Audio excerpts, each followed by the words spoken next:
Oi, pessoal, bom dia para vocês. São 7 horas em ponto. Hoje é dia 24 de março de 2025.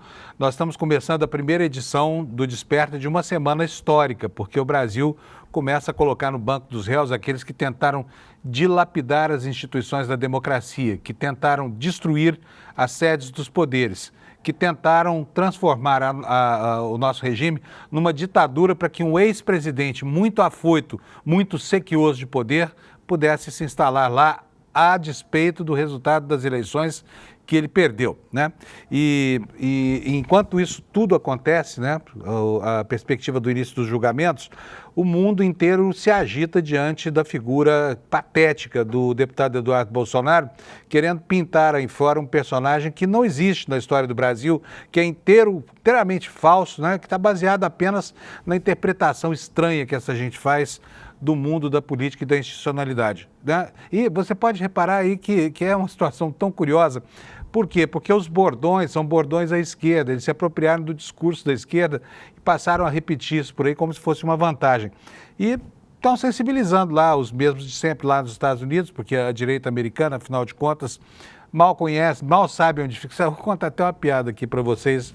Um brasileiro chegou nos Estados Unidos e foi confrontado por um americano que estranhou o seu jeito estranho de falar inglês e perguntou, mas de onde você é?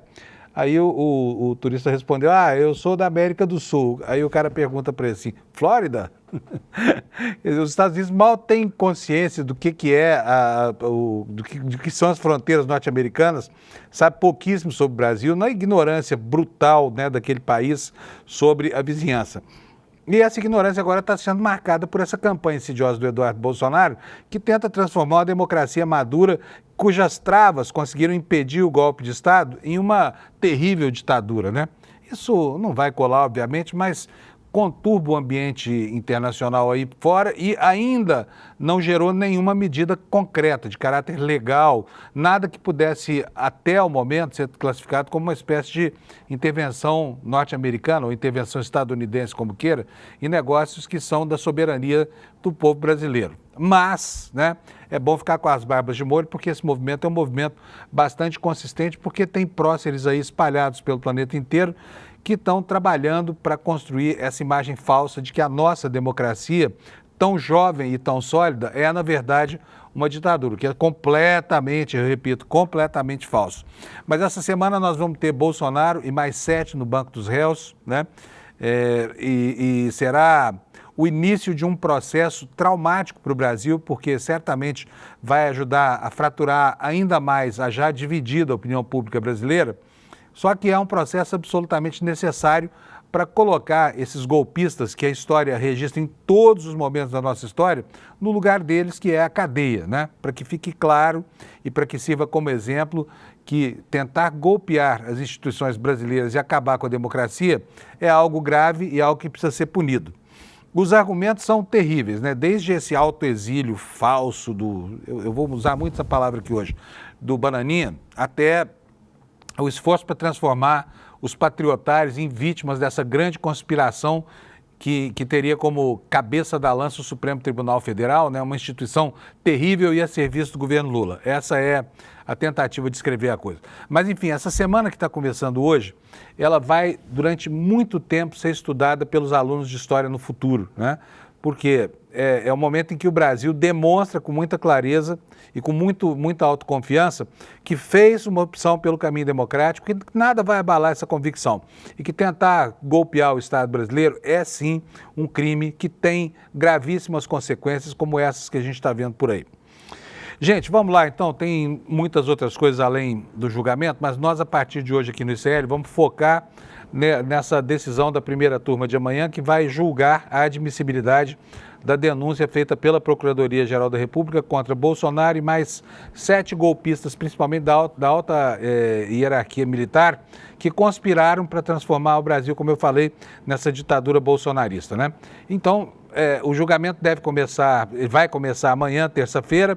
vai provavelmente até a quarta-feira e o ICL vai estar de plantão esse tempo todo para que você possa receber todas as informações sobre o que está acontecendo em Brasília. Por isso nós colocamos em campo um grande time de jornalistas, são os melhores jornalistas do país, acompanhados pelos melhores analistas políticos do país, num esforço de reportagem para que o ICL consiga atender a necessidade de informação do nosso público, da nossa comunidade, que é super exigente, né, super bem informada e será correspondida na sua expectativa, tá bom? É sobre isso que nós vamos falar ao longo do dia de hoje. Então vamos lá começar esse programa aqui. Começar como eu faço todo dia, chamando meu companheiro Alex Amorim. Bom dia, Alex. Bom dia, chat. Bom dia, Panunzio. Como vocês estão? O Alex hoje está com uma voz meio cavernosa porque não teve jogo importante esse fim de semana. Mas teve 2 campeonatos, né? O da Bahia e do Ceará, né, Alex? Isso. E olha, quem venceu? Está no enunciado da pergunta. Campeonatos da Bahia e do Ceará. Quem venceu lá, Alex? Certo. Primeiro a gente vai começar pelo Campeonato Baiano. No jogo de volta foi 1-1. E o Bahia conquistou 51 vezes o Campeonato Ceará, o Campeonato Baiano. Estadual, baiano, me confundi, perdão, e ampliou a vantagem de 21 títulos contra o Vitória, e o Ceará empatou 1-1 também contra o Fortaleza, e se consagrou bicampeão, chegando a 47 títulos estaduais do Ceará. Nossa, que informação, hein? Completa. Obrigado. O Alex, não vou chamar dessa palavra porque fica acordando as Alexas por aí, mas o nosso querido Amorim aqui também vai falar um pouquinho com a gente sobre o jogo. Tem jogo da seleção amanhã, não é isso, Alex? Isso. Tem um jogo importante. Estou ouvindo o pessoal falar que nós vamos tomar um cacete da Argentina, por quê? Depende, é porque a seleção deles tá bem melhor que a nossa e sorte que a gente não vai enfrentar o Messi. Mas vai ser um jogo importante às 9 horas da manhã na terça-feira, que todo mundo vai assistir. Eu não sei se eu vou assistir, sendo sincero. Por quê? Porque eu acordo muito cedo e ultimamente não tá valendo tanto a pena, sabe? Então não teremos comentários sobre o jogo da seleção brasileira. Teremos. Já prevendo que vamos pagar um mico lá na Argentina, é isso, né, Alex? Teremos. E temos a volta dos campeonatos do Brasileirão, é isso, essa semana? O Coringão vai disputar o quê essa semana, Alex? Então, na quinta-feira o jogo de volta do Campeonato Paulista, Palmeiras e Corinthians na Neoquímica Arena.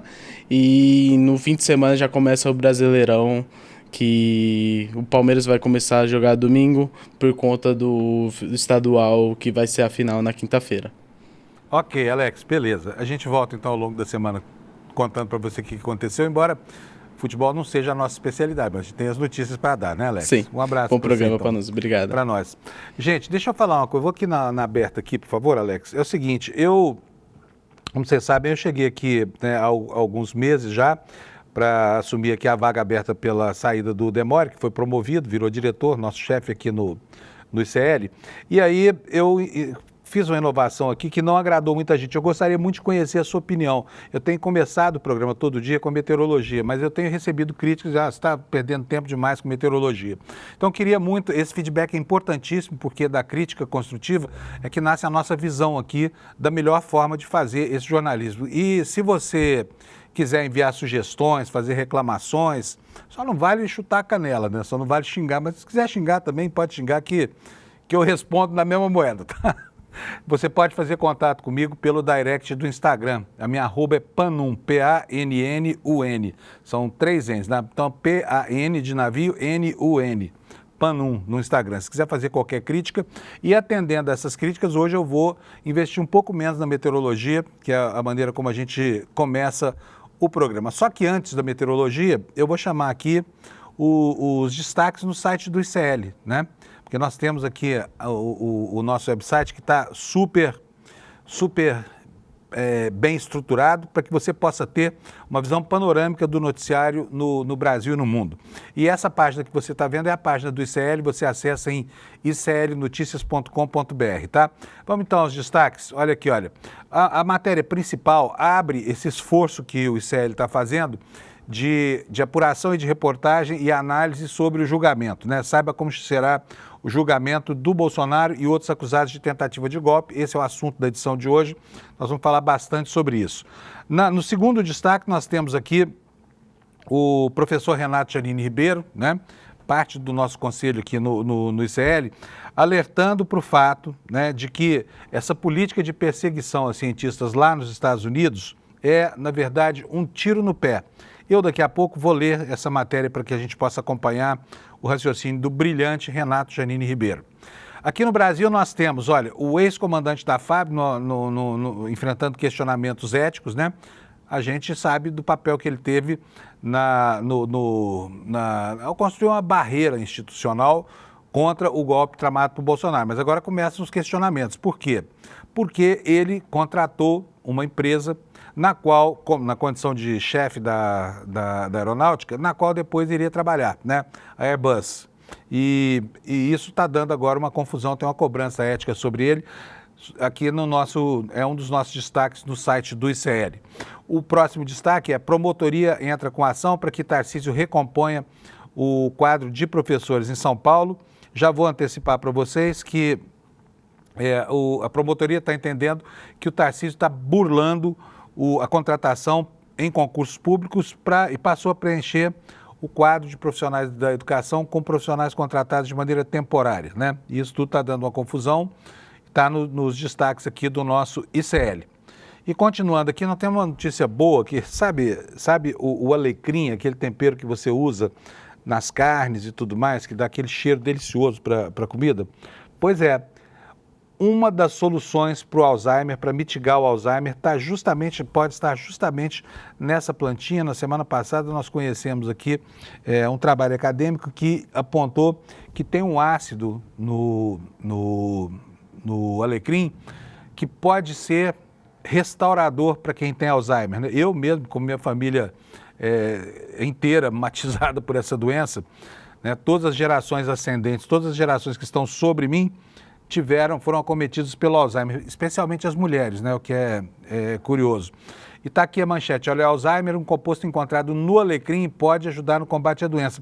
Como essa é uma preocupação de todo mundo que está na minha faixa etária para diante, eu vou ler aqui um trechinho para vocês. Estudo mostra que um derivado do ácido carnósico, olha o nome só, ácido carnósico, encontrado no alecrim, melhora a memória e reduz inflamações cerebrais. Será que a nossa cura está num tempero? Hein? A cura ou a prevenção, né, do Alzheimer vamos encontrar numa erva aromática tão famosa na culinária do mundo inteiro? Daqui a pouco eu detalho isto para vocês, tá bom? Voltando aqui para a página dos destaques do ICL, os bolsonaristas estão irritados com o Tarcísio porque o governador andou elogiando a urna eletrônica e a justiça eleitoral. Não pode, né? Afinal de contas, eles são inimigos das urnas porque não conseguem os votos necessários e passam a tripudiar todo o sistema, né? E mais o último detalhe na capa do nosso site é este que você vai ver aí na tela, que o Alex vai mostrar para vocês. Escolas querem abolir pagamento a professores por provas aplicadas a alunos com deficiências. Bom, visto isso, vamos passar então para a nossa meteorologia. Eu vou abrir aqui o site do Instituto Nacional de Meteorologia e, como eu prometi para vocês hoje, a partir de hoje eu vou gastar um pouquinho menos de tempo aqui, deixando mais tempo para o noticiário político, né? Primeiro vou mostrar para vocês aqui, olha, o mapa do Brasil, composto aí por uma grande zona amarela que só exclui parte dos estados do Nordeste e o norte de Minas Gerais, né, a parte costeira. Toda essa região em amarelo aí vai ter chuvarada hoje, tá bom? Então, se acautele, tá aqui, olha, apenas este aviso de problema meteorológico hoje pelo INMET, dizendo que vai ter chuvas intensas aqui, ventos, e isso pode trazer o risco de queda de galhos, de deslizamentos, e pedindo para as pessoas ficarem atentas, tá? Agora, com relação à previsão do tempo propriamente dita, vamos ver como é que vão ficar hoje as capitais, começando pelo sul. Porto Alegre, máxima de 32, Florianópolis, máxima de 32, Curitiba, 29, São Paulo, fresquinho, né? Muitas nuvens com possibilidade de chuvarada, 27 graus, Rio de Janeiro, 32 de máxima, muitas nuvens, Vitória, 31 graus também, muitas nuvens, Belo Horizonte vai ter 29 graus de máxima, Goiânia, 29 também, Brasília também 29 graus, Campo Grande terá 35 graus, Cuiabá, 32, e aqui daqui para cima as capitais do norte do Brasil, todas elas com previsões de temperatura acima dos 30 graus, mas não será, né, graças à chegada do outono, um dia de extremo calor, tá? Bom, gente, vamos voltar então ao site do ICL, porque a notícia da semana é o julgamento de Bolsonaro et caterva, da turma que tentou se instrumentalizar dos pobres coitados, dos patriotários, né? Colocou aquela gente em Brasília para tentar consumar um golpe que o Bolsonaro, como presidente da República, não conseguiu por falta de apoio militar, visto que ele não teve o apoio da Aeronáutica nem do Exército. E agora, essa semana, a partir de amanhã, ele vai para o Banco dos Réus e o ICL está antecipando aqui no nosso site como será o julgamento do Bolsonaro e demais acusados. Eu vou ler para vocês aqui um trechinho para que vocês possam ter uma ideia geral de como é que vai ser. Começa na terça, na primeira turma, o julgamento que vai decidir se Bolsonaro e apoiadores se tornarão réus. Importante, ninguém vai condenar o Bolsonaro agora. É só a admissibilidade da denúncia feita pela Procuradoria-Geral da República. Serão 2 sessões na terça-feira, amanhã, uma pela manhã e outra à tarde, uma terceira na manhã da quarta-feira.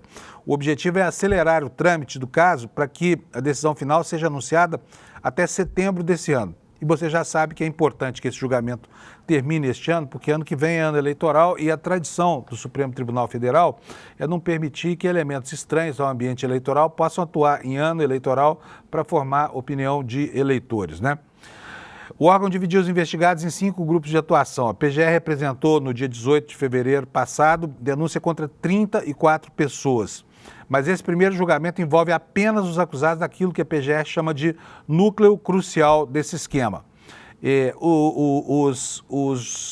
As denúncias que serão julgadas, que terão admissibilidade julgada, são contra Jair Bolsonaro, chefe da quadrilha, Alexandre Ramagem, né, ex-diretor da ABIN, responsável pela ABIN paralela, Almir Garnier Santos, o ex-comandante da Marinha, aquele que aderiu de maneira desbragada ao golpe proposto pelo Bolsonaro, Anderson Gustavo Torres, o famoso Anderson Torres, ex-ministro da Justiça, virou secretário de Segurança para facilitar as coisas e mobilizar a Polícia do Distrito Federal para ter a atuação que a gente viu, né, marcadamente golpista no dia 8. Quem mais? O general Augusto Heleno, ex-ministro do Gabinete de Segurança Institucional, é aquele que disse que ladrão não sobe a rampa, né? E ele foi também chefe de ninguém menos que Mauro Cid, né? Pelo menos na hierarquia do Palácio do Planalto era assim. Paulo Sérgio Nogueira de Oliveira, ex-ministro da Defesa, outro militar acusado de ter sido um facilitador da tentativa, né, de contaminar as Forças Armadas com essa perspectiva do golpe. E o Walter Souza Braga Neto, ex-ministro da Defesa, ex-candidato a vice na chapa de Bolsonaro, a mente por trás de tudo, que inclusive foi atrás do dinheiro para financiar a Operação Punhal Verde e Amarelo, aquela que pretendia assassinar Lula, Geraldo Alckmin, não dá para entender, né? Até hoje eu não entendi isso, apesar de meses e meses dessa denúncia, e também o ministro Alexandre de Moraes, né? Há de lembrar que quando os bolsonaristas falam, não tem prova, mas aqui não faltam provas, né, de que a operação foi deflagrada, porque houve alocação de telefone, compra de telefones celulares, aluguel de carros, o uso de unidades de veículos dos Kids Pretos lá de Goiânia, o deslocamento de agentes, a preparação do ambiente em que seria desferido o ataque ao ministro Alexandre de Moraes. Portanto, estava tudo em campo e aqui não há que se falar em era só uma discussão, liberdade de expressão. Liberdade de expressão é escambau. Liberdade de expressão é o direito de falar sobre alguma coisa, ainda que a legislação brasileira proíba, por exemplo, manifestações contra o Estado Democrático de Direito e também a favor, por exemplo, dos quadros do regime nazista, né? Olha, os membros da primeira turma que vão julgar a admissibilidade, quem são? Vamos lá, Alexandre de Moraes, que é o relator, Carmen Lúcia, Cristiano Zanin, Flávio Dino, Luiz Fux. A primeira turma vai estar integralmente ali com a autorização e o reconhecimento de que não há comprometimento de qualquer natureza que possa atrapalhar, por exemplo, a atuação dos ministros Flávio Dino e Zanin, né? Que a extrema-direita queria ver fora desse julgamento, que na ausência de um argumento formal para tentar defender os seus clientes, os advogados passaram a sacar contra o Supremo Tribunal Federal mais uma vez, né? Então agora a tática de defesa é desqualificar o órgão julgador. E aí a matéria no site do ICL avisa que caso a denúncia seja aceita pela maioria dos ministros, o que fatalmente vai ocorrer, os acusados serão considerados réus. E aí Bolsonaro começa a perder o discurso, né? Perder o discurso, porque está a caminho da condenação e eles vivem falando, mas o Lula foi descondenado. Tá bom, mas o Bolsonaro está a caminho de uma condenação, né? Então vão perder logo esse discurso aí de descondenado e etc, né? Vamos ver o que mais que diz aqui a matéria do ICL. Ordem do julgamento. Abertura da sessão. O presidente da primeira turma, que é o Cristiano Zanin, inicia os trabalhos e apresenta os pontos que serão discutidos e que estão na pauta. O relatório depois é lido pelo ministro Alexandre de Moraes, né? E que vai resumir os fatos, porque é tanta coisa que se ficasse lá lendo o relatório integralmente, nós teríamos aí uma das sessões mais longas da história da humanidade lá no Supremo Tribunal Federal. Depois o Procurador-Geral da República vai fazer uma sustentação oral, terá 30 minutos para expor seus argumentos, né? E vai reforçar os pontos da denúncia que ele mesmo apresentou. Aí começa a fase de sustentação oral das defesas e os representantes dos denunciados, por enquanto não se pode chamar de réu, né, vão ter cada um 15 minutos para falar, né, para apresentar os argumentos e uma ordem que vai ser definida pelo presidente da sessão. Depois, o voto do relator nas preliminares. O Alexandre de Moraes vai ler o voto, né, sobre preliminares levantados, como, por exemplo, nulidades que serão arguidas pela defesa, né? Aí os demais ministros é que vão deliberar sobre as preliminares, votarão na questão preliminar. Primeiro vota o Flávio Dino, depois o Fux, depois a Carmen Lúcia e depois o Cristiano Zanin. Aí vem o voto do relator sobre o mérito da denúncia, tá? O relator Alexandre de Moraes apresentará o voto sobre o mérito das denúncias e os investigados devem se tornar réus. Votos dos demais ministros sobre o mérito. Aí cada ministro profere o seu voto sobre o mérito da denúncia na seguinte ordem. Flávio Dino primeiro, porque ele é o caçula do Supremo, depois o Luiz Fux, depois a ministra Carmen Lúcia e depois o ministro Zanin, que preside a primeira turma. E aí acontece a decisão ao final dos trabalhos, espera-se que isso aconteça no finalzinho da manhã ou no começo da tarde, na próxima quarta-feira. E aí vem a pergunta, que está muito bem expressa, que você está vendo aqui na manchete do nosso site, e se Bolsonaro e demais acusados se tornarem réus? E a resposta vem aqui. Se a maioria dos ministros que entregam a primeira turma decidirem pela abertura da ação penal, os acusados serão considerados réus e aí começa o trâmite do processo no Supremo, com o caso ainda na primeira turma. O processo judicial segue uma sequência de etapas destinadas a assegurar o contraditório e a ampla defesa. Então vamos lá. Começa como? Olha, nessa fase são ouvidas testemunhas de acusação e de defesa. Há um esclarecimento de peritos, né, em caso de perícia, se houver necessidade. Depois é aberto o prazo para as alegações finais.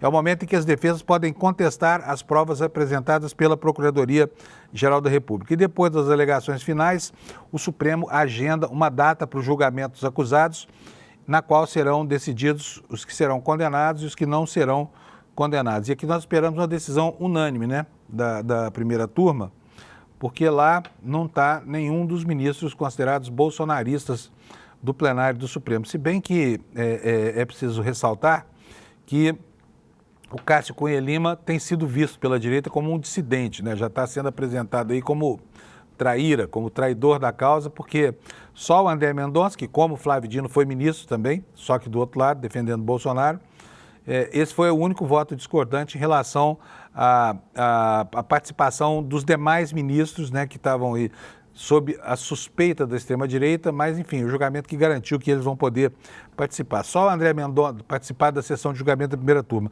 Só o André Mendonça que ficou nessa posição recalcitrante. Então, esse será o ritmo, né? E eu repito para vocês que nós aqui do ICL vamos estar de plantão lá em Brasília para poder informar você de tudo que estiver acontecendo com todo o nosso time em campo, tá bom? Vamos passar para outros assuntos aqui do julgamento, depois eu volto para o nosso site, tá? Nós temos aqui uma notícia do Lauro Jardim, dando conta do óbvio aqui. O Lauro Jardim é muito bom, mas de vez em quando fica sem assunto e fica repetindo aqui coisas que são, né, velhos conhecidos enfim, da opinião pública brasileira. O julgamento do Supremo, que decidirá se Bolsonaro e mais 7 viram réu, só deve terminar na quarta-feira. Está dizendo aqui o principal colunista do jornal O Globo. O que ele está dizendo? A primeira turma não vai conseguir concluir amanhã, se torna Bolsonaro, Braga Neto e mais 6 acusados, né, de tentar um golpe de Estado em 22, 23. A sessão está marcada para começar na manhã da terça, mas tanto entre advogados da defesa quanto entre ministros que compõem a turma, existe um consenso de que somente na quarta-feira o julgamento será finalizado. E o Alexandre de Moraes abre os trabalhos lendo o relatório que preparou, como nós já dissemos aqui, não precisamos detalhar de novo nada sobre o ritual, né? Vamos continuando aqui com esta matéria da matéria da Letícia Casado, que você vai ver na sua tela aí, falando sobre algumas inconfidências do Gonê, pessoas muito próximas dele, né? Gonê considera imprevisível o resultado desse julgamento. Vamos saber por quê? O Procurador-Geral da República tem dito a pessoas próximas que o julgamento de Jair Bolsonaro vai ser imprevisível. O Supremo começa a decidir amanhã se o ex-presidente vira ou não réu. A expectativa em Brasília é de que a denúncia seja aceita e ele passe a responder a uma ação penal. Mas, segundo interlocutores do PGR, Gonê tem listado 2 razões importantes para justificar que não é possível cravar o que vai acontecer durante o processo. O entendimento de Gonê é que, apesar de a denúncia ter sido fatiada em 5 acusações, o conjunto do processo é muito complexo e só a denúncia contra Bolsonaro conta com outros 7 acusados.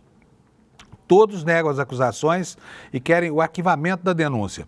A segunda razão apontada por Gonê é que os acusados contrataram bons defensores, em especial o próprio Bolsonaro e o general Braga Neto. É verdade, né? O Bolsonaro desistiu faz muito tempo do Vacef, né?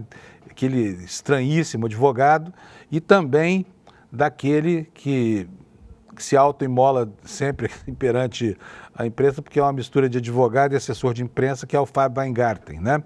Mas o Bolsonaro largou esses advogados e resolveu contratar gente profissional, não é verdade? E diz aqui o UOL que ambos têm, os advogados atuais, né?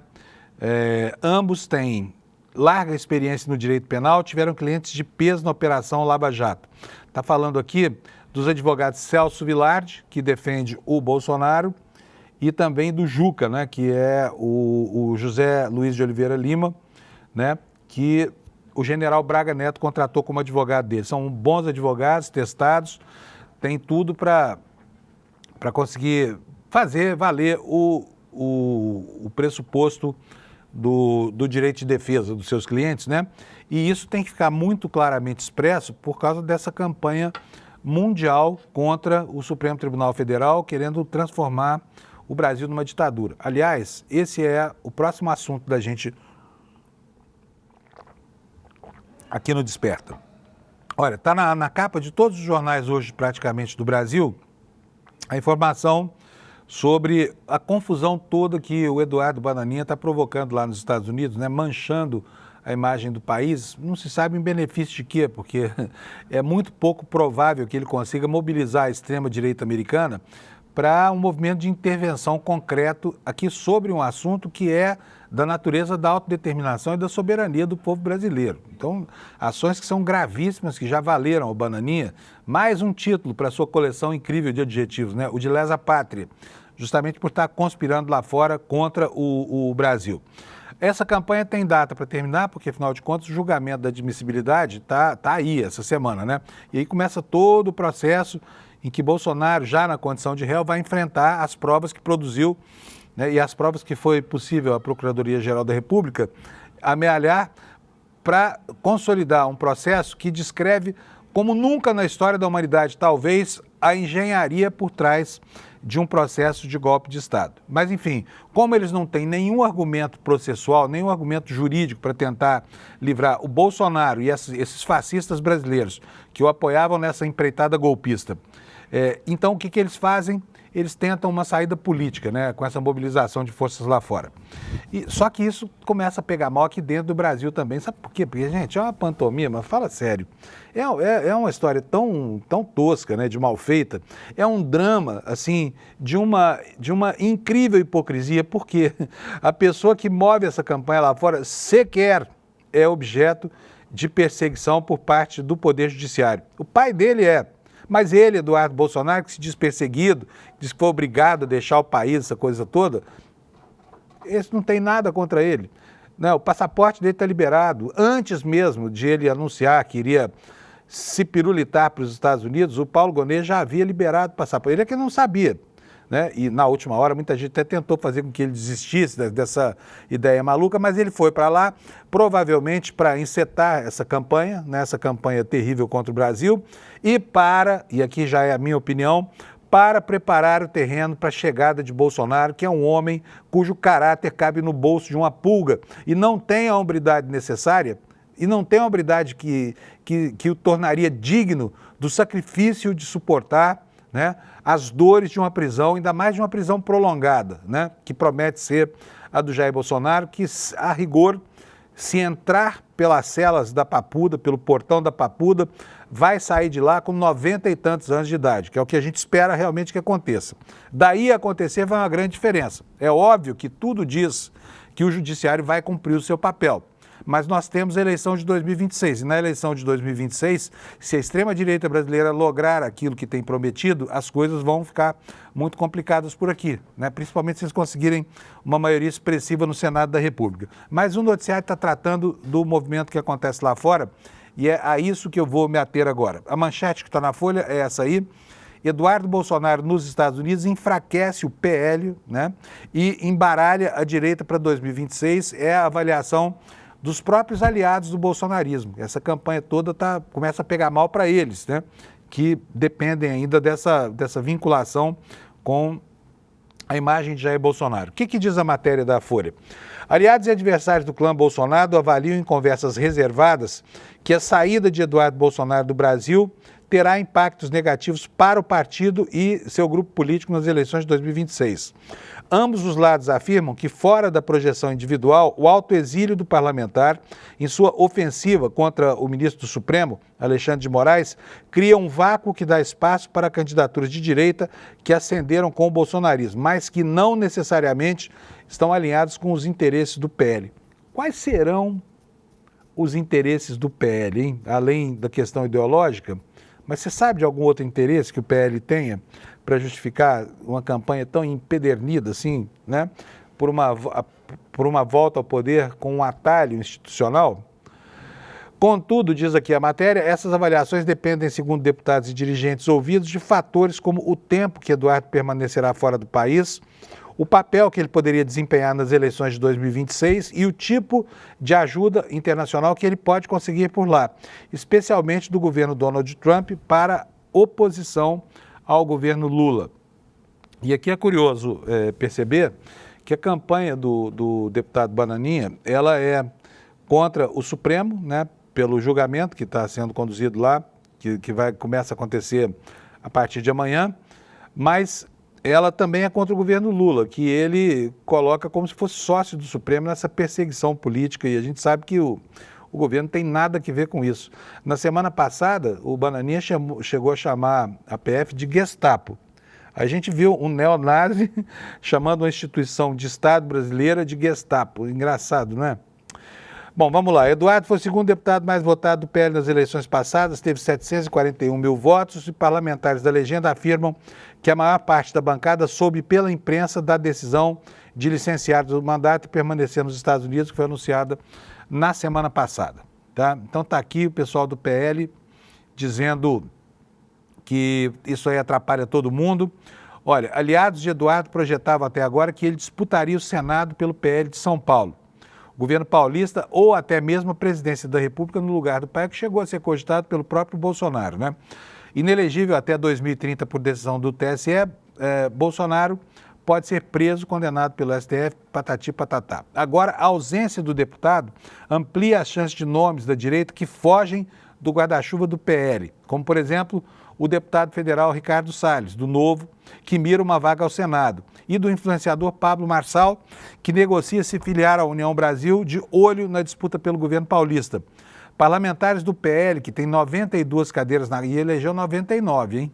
Já perdeu 7, mas tinha 99, portanto é uma força expressiva. Eles expressam receio com o desempenho da sigla no ano que vem. Além do risco Eduardo, a legenda não deve ter a Carla Zambelli outro assunto para a gente tratar aqui no programa, porque a Carla Zambelli vai a julgamento esta semana, né? E já tem 4 votos já está em julgamento, aliás, já tem 4 votos pela perda do mandato dela, né? Todo mundo sabe, por aquela cena de faroeste protagonizada no dia da eleição, quando o porte de arma, qualquer porte de arma é ilegal no Brasil. Então é isso, gente. A estratégia do Eduardo está irritando, né? Está irritando o próprio PL, que não sabe quais serão as consequências desses atos de lesa pátria, né? De um dos seus principais próceres. E internamente, essa turma do Eduardo, no PL e fora dele, entre os investigados, né, a fuga do Galinha Verde, como está sendo chamada, a fuga do Galinha Verde para os Estados Unidos, está irritando também, sabe quem? Os advogados dos outros réus da trama golpista. Por quê? Porque por causa da condição que está sendo construída pelo Eduardo Bolsonaro em relação ao Supremo. Só ataca, o que pode, inclusive, aumentar a antipatia do Tribunalzão Constitucional com a causa, o que envolveria, por exemplo, né, o julgamento de outros réus. O que diz a matéria do Globo, a qual eu estou me referindo aqui? É uma matéria da Malu Gaspar, né, excelente colunista do jornal o Globo, que constatou que a irritação dos investigados da trama golpista com Eduardo Bolsonaro está chegando ao paroxismo. Vamos ver o que é isso? A ofensiva beligerante do deputado federal licenciado Eduardo Bolsonaro contra o Xandão, nos Estados Unidos, de onde anunciou o afastamento do cargo, irritou investigados no inquérito da trama golpista que tramita no Supremo. Moraes é o relator do inquérito. Há uma semana do julgamento que deve colocar Bolsonaro e Braga Neto e outros 6 investigados no banco dos réus, Eduardo anunciou que ia focar em buscar as justas punições a Alexandre de Moraes e a sua Gestapo, Polícia Federal, em referência à polícia secreta do regime nazista, né? Que, aliás, eles conhecem tão bem e cultuam tanto, né, gente? Fala sério. Chamar a PF Bolsonaro, Eduardo Bolsonaro, chamar a PF de Gestapo, tenha santa paciência. Vamos lá. O ex-presidente e outras 33 pessoas são alvos da denúncia apresentada pela PGR, etc, etc. Para 3 advogados ouvidos reservadamente pelo blog da Malu Gaspar, a postura de Eduardo cria uma animosidade ainda maior entre o Supremo e os investigados, que se preparam para um revés no julgamento de terça-feira, quando a denúncia deve ser recebida pela primeira turma sem maiores dificuldades.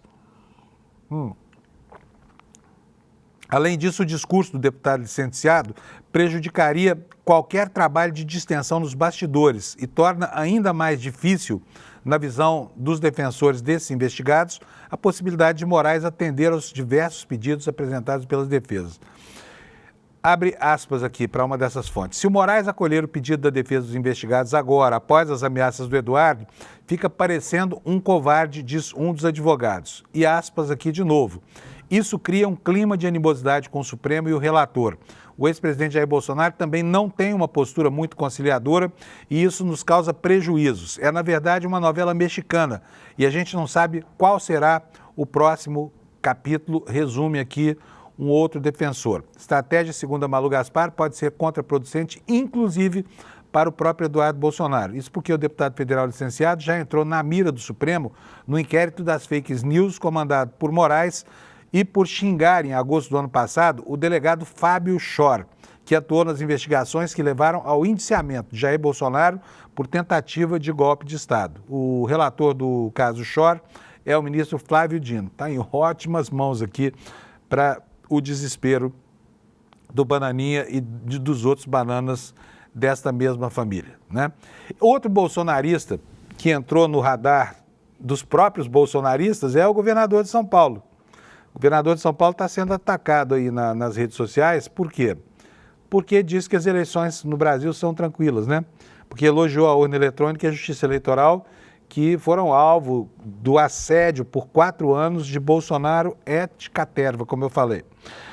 O que nos diz essa matéria? Os elogios feitos por Tarcísio Freitas às urnas eletrônicas e à justiça eleitoral em um evento no Tribunal de Justiça de São Paulo, na noite da quinta da semana passada, enfureceram os aliados bolsonaristas do governador. No fim de semana anterior, Tarcísio havia participado do Rio do protesto pró-anistia dos presos no 8 de janeiro, convocado pelo Bolsonaro. Aliados de Bolsonaro disseram que o governador sinalizou uma disposição de atuar de acordo com seus interesses, sem compromisso com o grupo político. Segundo relatos à Folha, a impressão deixada foi a de que, depois de endurecer o discurso para um lado, ele busca compensar com gestos na direção oposta. Tarcísio discursou no Palácio de Justiça, na sede do TJ de São Paulo, durante a abertura do Colégio de Presidentes dos Tribunais Regionais Eleitorais. Ele disse o seguinte, olha, o Brasil veio se tornando uma referência em termos de velocidade de apuração de tecnologia. Muitos países têm que olhar para o Brasil e ver o que está sendo feito aqui. O Brasil se tornou, de fato, uma grande referência, disse ele, falando das urnas eletrônicas. E aqui mais um trechinho do que ele falou. A gente tem que fazer agradecimento à Justiça Eleitoral por todo esse trabalho, por todo esse empenho como garantidora da democracia brasileira, foi o que disse o governador de São Paulo, né?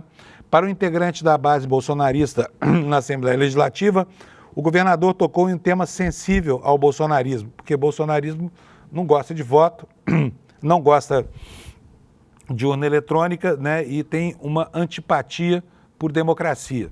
Então, o governador do estado de São Paulo, que é um bolsonarista dos mais bem entrosados com o bolsonarismo, acabou entrando no radar porque falou bem da Justiça Eleitoral. Agora, vocês imaginam, né, que qualidade de democratas são esses, né?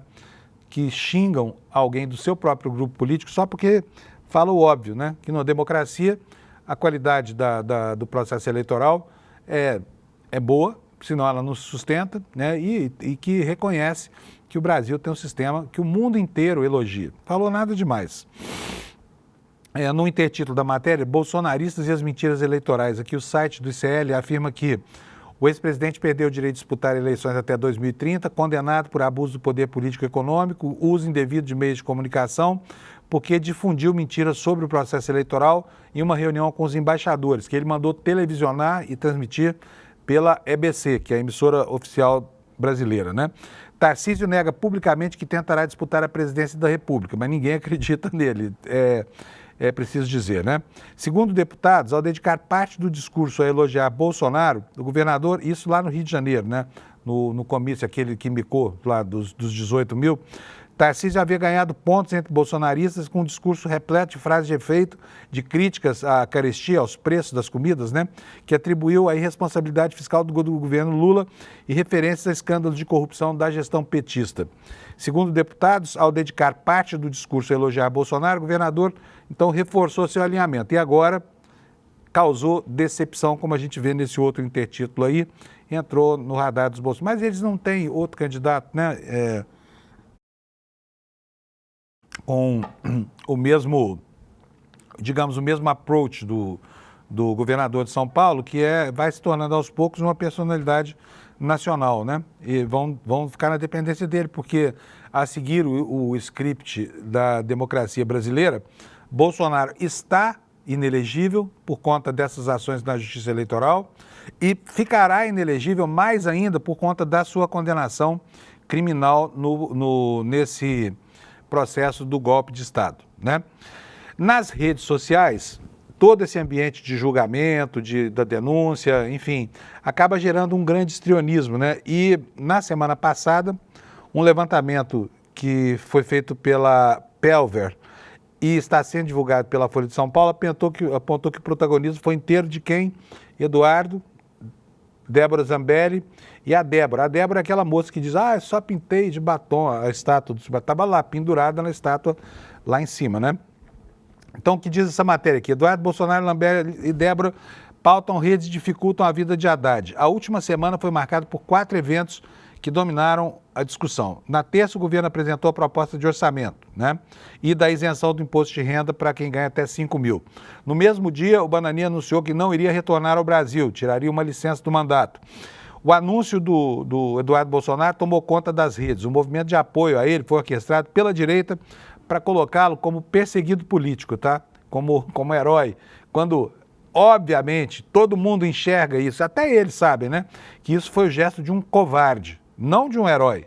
Mas, enfim, tentaram pintá-lo lá com propósitos heróicos, né? Tal, diz aqui a matéria, como enfrentamento às injustiças que estariam sendo cometidas por Alexandre Moraes e pelo Supremo Tribunal Federal. Então, esses assuntos mobilizaram as redes e deram o tom das discussões da semana. Ocorre que no bojo desse clima, né, essa turma da extrema-direita fustiga e massacra gente que não tem nada a ver com isso. Sabe aquela história, matem o mensageiro? É exatamente o que estão propondo esses bolsonaristas, né, que elegeram como alvo 2 jornalistas da Folha de São Paulo, a quem responsabilizam pelas denúncias, a quem responsabilizam falsamente pelas denúncias que culminaram na prisão e na condenação de alguns patriotários que foram badernar o coreto lá em Brasília, né? Mostra pra gente, Alex, a manchete, por favor. Olha, jornalistas da Folha sofrem ataques e ameaças nas redes por cobertura do 8 de janeiro. Jornalistas da Folha sofrem ataques em massa nas redes sociais desde a última sexta-feira, em razão da cobertura dos atos golpistas de 8 de janeiro de 2023 em Brasília. Diversas contas em diferentes plataformas passaram a ameaçar, perseguir e procurar informações pessoais de profissionais que fizeram reportagens sobre os presos após o ataque depois do 8 de janeiro. O caso foi registrado em um boletim de ocorrência, o departamento jurídico da Folha acompanha o caso. Aqui, olha, nessa foto, gente, fica muito bem expressa aqui, ó. Essa moça, Débora, que está sendo condenada, diz que é uma santa, né? Tá aqui, olha, bem no alto da estátua, tá vendo só, ó, pichando ela aqui, ó. Essa aqui, a moça que eles tanto falam, que, não participou de nada. Outra coisa que eu quero já colocar para vocês é que é falsa a informação de que ela foi processada porque usou um batom para pintar a estátua. Ela estava lá conspirando a favor de um golpe de Estado. Essa é a acusação contra essa senhora. Os ataques começaram em uma conta do antigo X, do antigo Twitter, o X, né? Essa conta fez postagens em texto e vídeo insinuando que as jornalistas Gabriela Biló e Thaisa Oliveira foram as responsáveis pela prisão da mulher que pichou a estátua à Justiça, com críticas aos ministros do Supremo. O texto publicado nas redes sociais insinua, sem nenhuma prova, que dados sobre a autora da pichação haviam sido entregues pelas jornalistas ao Supremo, o que jamais aconteceu. Desde quando é papel de jornalista ficar fazendo, às vezes, de X9, né? Não é assim que as coisas acontecem. Os jornalistas apuram e publicam. E você quer alguma coisa mais inquestionável do que esta foto aqui, olha? Tá aí a dona Débora. Tá vendo só, ó? Bem visível aqui. Estava fazendo o quê no meio dessa quantidade de bandidos e delinquentes que foram a Brasília para destruir tudo? E ela, inclusive, está destruindo também. O fato de ter usado um batom e não, sei lá, uma picareta para cravar a sua mensagem lá na Estátua da Justiça, não melhora em nada a situação dela. Mas vamos lá. Acabaram transformando essa senhora em mártir, né? E como é que estão fazendo isso, né? Olha só, a responsável por aquele ato, Débora dos Santos Rodrigues, acabou presa. O caso passou a ser tratado de maneira simbólica por aliados do Bolsonaro e críticos do Supremo. Ainda na última sexta-feira, um comentarista da Revista Oeste, atenção, esse aqui é o folhetim dos neonazistas brasileiros, né? A Revista Oeste, um comentarista de lá, repetiu os mesmos ataques inverídicos que circulavam nas redes contra as jornalistas. Publicações nas redes sociais expuseram nomes e fotos das repórteres, ultrapassando centenas de milhares de visualizações. Nos comentários e em mensagens privadas, os usuários enviaram às jornalistas xingamentos, estímulos a linchamentos públicos e ao escrutínio de informações pessoais. Parte das mensagens continha até ameaças de morte. Os ataques também tiveram como alvo parentes da jornalista. Gente, fala sério, isso aqui é uma sacanagem, é de uma vileza, sabe? É de uma baixeza, é de um mau caratismo típico dessa gente, sabe? Porque é impensável que pessoas que são profissionais, que estão ali cumprindo o seu mistério, que estão ali atuando profissionalmente, sejam colocados no alvo da sanha desse grupo de malucos, que a gente já viu que é integrado por gente que tem armas, por terroristas, como a gente viu, capazes de se explodir e tentar explodir até um caminhão de gasolina em pleno aeroporto de Brasília. E olha, essa não é uma estratégia nova. Agora, repare bem como os alvos desses covardes bolsonaristas, né? Como os alvos desses borra-botas bolsonaristas são sempre as mulheres.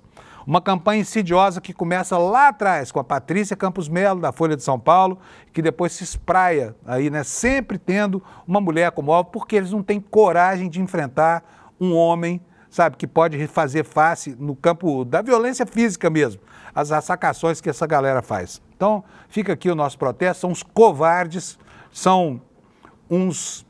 Eu não vou falar essa palavra aqui porque não são 9 horas da manhã, não pode falar palavrão aqui no ICL. Põe isso, põe aí o bip aí. Mas é isso mesmo que você pensou. São uns... Cadê o bip? Aí, Alex, beleza. Isso mesmo que você pensou. Né? Sempre atacando mulheres, né? Agora, 2 repórteres da Folha, fica aqui o nosso repúdio e a nossa repulsa a esse tipo de comportamento. Olha, mas essa... Oi, Alex, fale. Isso é só para mim ou para todo mundo, Alex? Não, então pode falar para todo mundo, me avisa aí. Pra gente. Agora foi. Vai, certo. Fala aí, Alex. Temos uma imagem aqui da cobertura que vai ser feita pelo ICL, que já estamos a postos, lá de Brasília também, que está na tela. Olha que linda ali a Elô, em pleno palácio do Planalto, ao fundo, no pleno Supremo Tribunal Federal. Que palácio que ali, a estátua da Justiça ali, tão vilipendiada. Isso é hoje, hein, gente? Já estamos lá. A Heloísa está de pé, daqui a pouquinho no N1. Eles vão entrar todos lá de Brasília para que você possa começar a receber essas informações, tá? Olha, por falar em julgamento, não é só o Bolsonaro que está em maus lençóis essa semana não, tá, gente?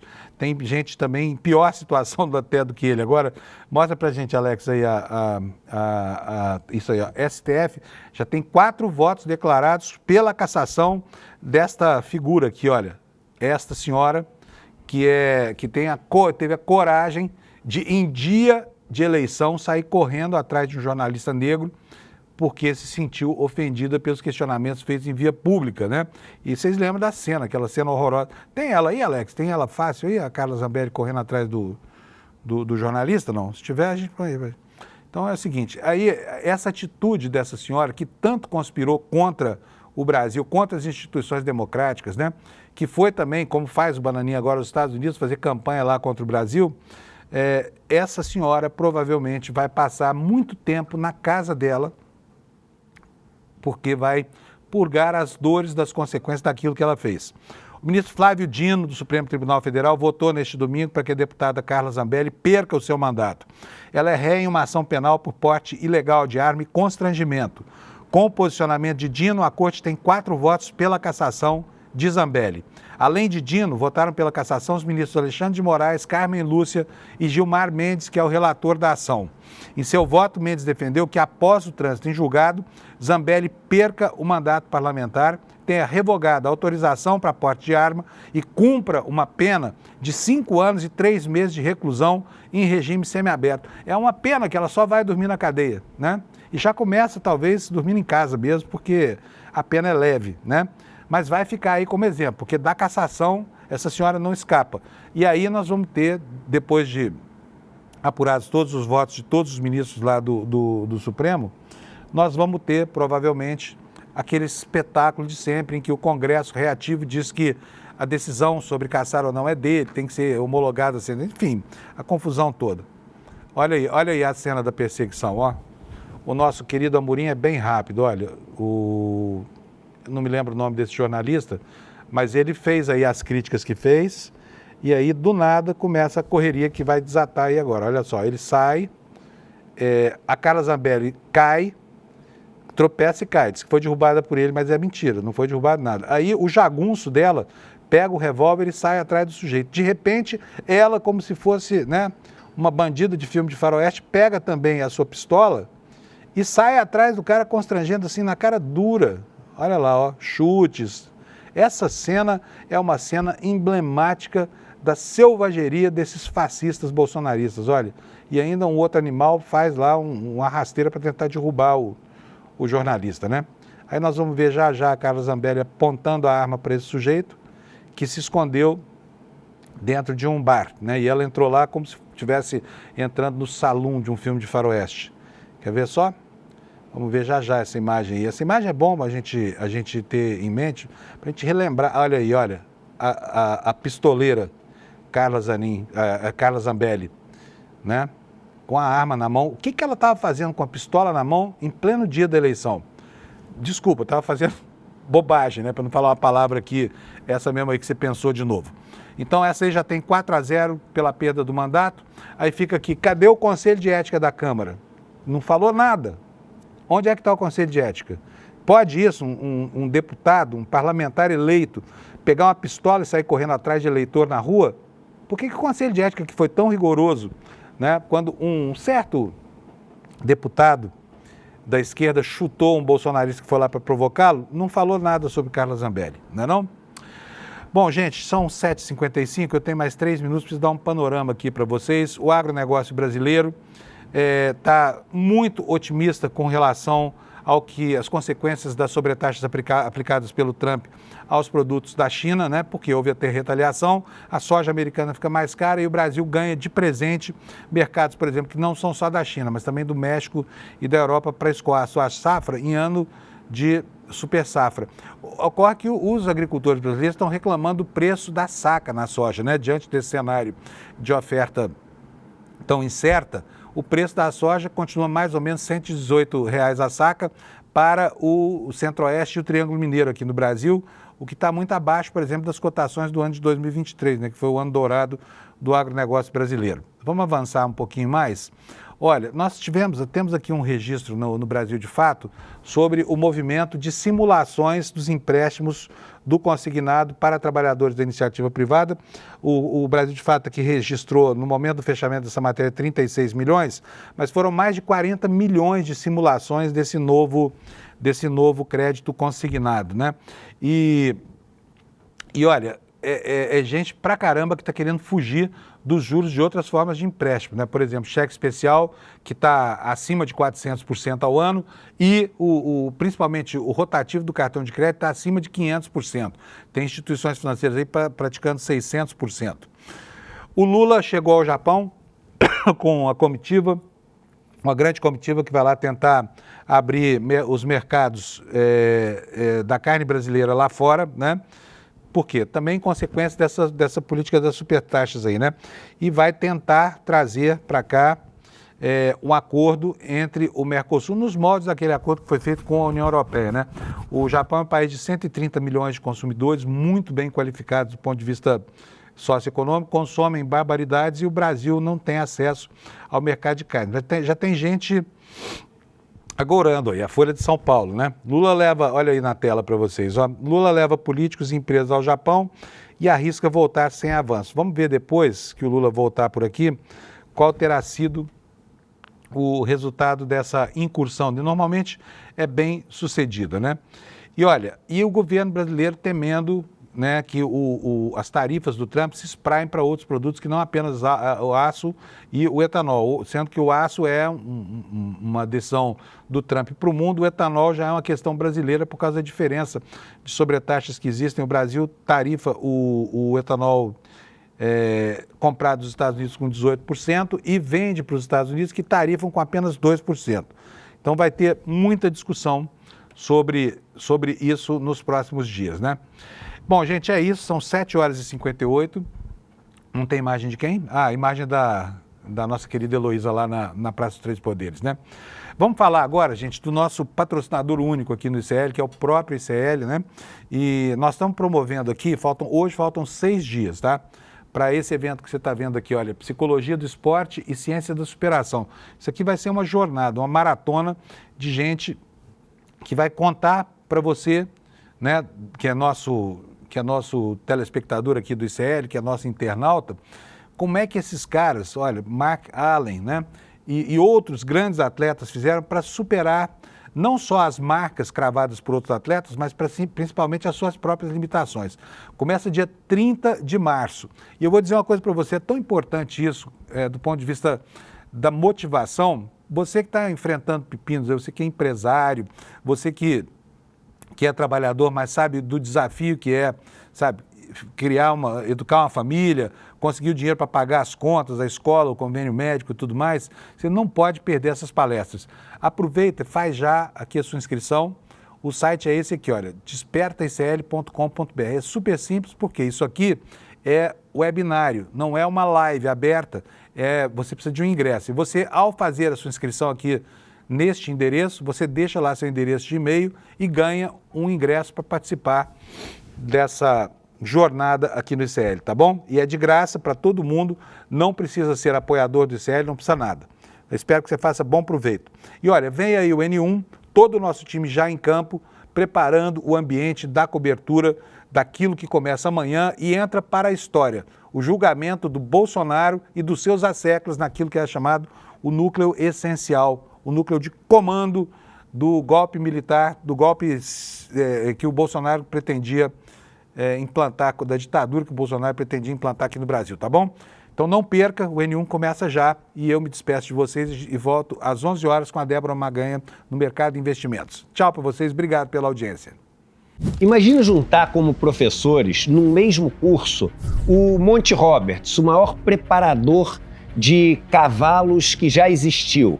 Mirraim Lopes, o maior atleta olímpico que já existiu, tendo ganho 5 medalhas de ouro em 5 Olimpíadas distintas. Miguel Ângelo da Luz, o técnico brasileiro que foi campeão mundial com o nosso basquete feminino. Joaquim Cruz, o nosso campeão olímpico. Ronaldo da Costa, que foi o primeiro homem no mundo a correr uma maratona no ritmo abaixo de 3 minutos por quilômetro. A Joana Maranhão, o maior boxeador de Cuba, o maior psicoterapeuta do esporte, médico, fisioterapeuta, todo mundo, para ensinar para vocês como a gente pode fazer para superar os nossos limites e encontrar a nossa melhor versão. Essa jornada começa no dia 30 de março com uma aula incrível com Mark Allen, o maior triatleta da história. A gente se encontra lá.